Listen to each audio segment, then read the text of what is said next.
Okay, well, welcome to Global Blockchain Summit.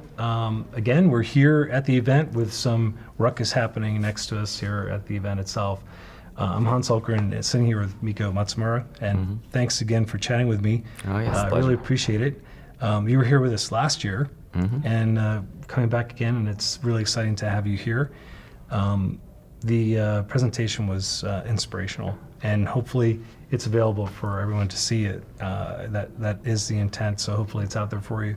But I wanted to maybe just start off with a quick question on what are some of the most exciting things that you find you're working with yourself right now? What are some of the things happening in blockchain that you're excited about? I guess the base of all of my operations is the Evercoin exchange, and I'm very excited about the future of cryptocurrency exchange business.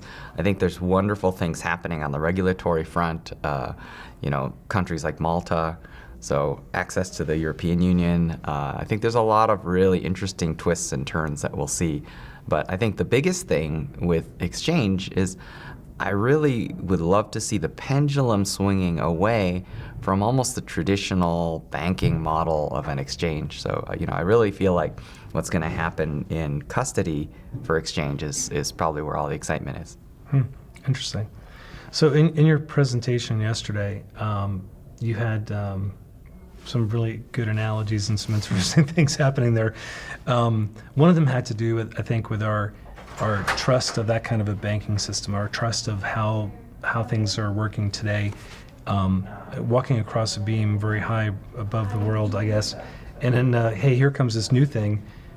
Maybe you can explain a little bit what you meant by that. I think that had a lot of impact. Oh, thank you very much. So I see the transition to this alternative decentralized crypto economy as really being about trust. Trust is the fundamental substrate that drives behavior, and it's driving financial behavior. And the metaphor that I was using is a person who's standing on a beam, which is the traditional economy. But now there's this new beam, which is the crypto economy, and it's being tested out. And the reason why I really kind of think of it as shifting weight, it's very tentative, right? But the explanation of the transfer of weight shows how Bitcoin has been growing, which is that Bitcoin, the pressure on that new beam, actually, the pressure increases. And if you graph it, it's almost like the price of Bitcoin. It goes up, right? And then it goes down again, right? As the person kind of eases back off of it, right? And then they're going to perform another test, and then the second test is going to be even bigger. So they're going to shift even more weight on it, because what they're really asking themselves, can we trust this new alternative financial infrastructure? And the reason why I think it's a sort of a salient metaphor for this transition, which I think of as the largest wealth transfer in human history, is that it's really ultimately guided by this notion that we've already seen that the beam that we're standing on, which is the traditional economy, has instability, right? So we know that at some point in time, this one is going to break. So I think that there is an urgency around transferring that weight, but at the same time, there's this tentativeness. And what I wanted to illustrate with that is that people sometimes think Bitcoin is like the tulip mania that the Dutch had, which is this crazy boom. But if you graph that price boom in tulips, it went sky high, and then it went to basically close to zero, and it stayed there, right? So in a way, it was a crash and kind of a hangover where people were like, I never want to see another tulip for the rest of my life, right? So that was the end, and it never came back, right? I mean, tulips have value, but they just have the nominal value if you plant it and you look at it and it's nice, right? So it's not a super high value like it attained then. But in the case of Bitcoin, what you're seeing with the price action is that it goes up, and then it goes lower, and then it goes higher than it was even before, right? It goes to the new all-time high. Yeah, absolutely. And I found it fascinating too, the whole idea of it, because you're like you said, you're testing the weight of it. And look, we're in a skyscraper, so we're 100 stories up or whatever. It's scary if we fall. So we can test the weight and say, okay, we'll back off. And I think part of the backing off is it just going to fall to the ground when I back off? Is it still going to be there when I lean on it again? And hey, guess what? It's still there. Okay, I'll put some more weight on it and see if I can trust it and put some more weight on it. And I think it's a fantastic metaphor. You can really see how that kind of explains a lot of the things that are happening with it today. And I guess understanding the fundamental background of the fabric, we know we have something we can really trust there. So now it's a matter of, can we leverage it properly? Yeah, that's the amazing thing, right? Which is when you think about the trust, right?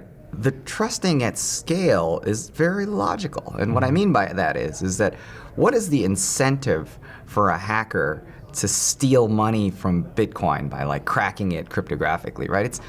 It's reached hundreds of billions of dollars of a reward, right? So that's never been tested at that level before. Right. So what's exciting is really, that tentativeness of the weight coming in and out of that media is very sensible, right? It's a very sensible way for the system to behave, because we've never trusted Bitcoin with more than a couple $100 billion at a time, but it's passed each test. It seems to have passed in the sense that there isn't a single entry on the Bitcoin blockchain that someone can point to and say, well, that didn't happen, and there's no wallet that anyone can ever say that one was brute force hacked by a cryptographer, right? So a quantum computer, whatever it may be, like, it's worked, right? So according to the rules of Bitcoin, every single ledger entry is what should have happened, right? Is proper. Absolutely. And so that's a lot of integrity, right? It's already shown an incredible amount of integrity. Yeah. And I think that's why I think the next time the weight shifts, it'll shift, to an even higher amount of trust. Yeah.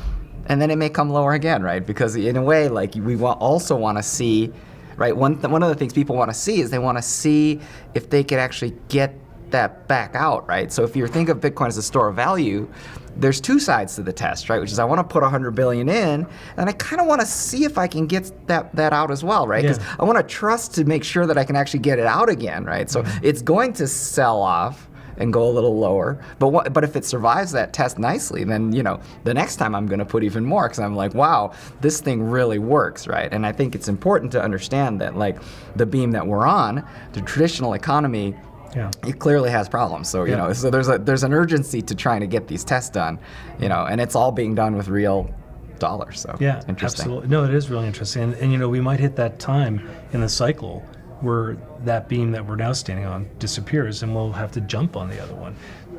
You never know.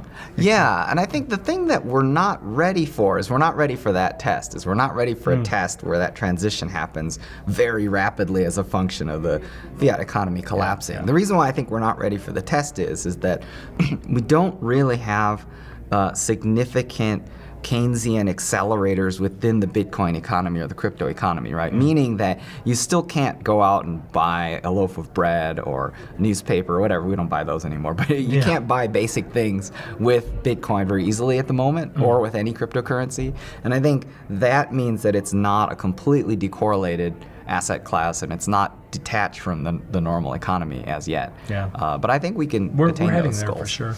Yes. So one last final question I wanted to ask you is, here at the conference, you've seen some other presentations, probably met a few people, of course, you knew from before, and then maybe some new ones.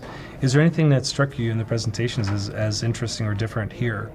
Yes, I think, first of all, I think it is a truly global summit. I really enjoyed Miss Park and her futurism.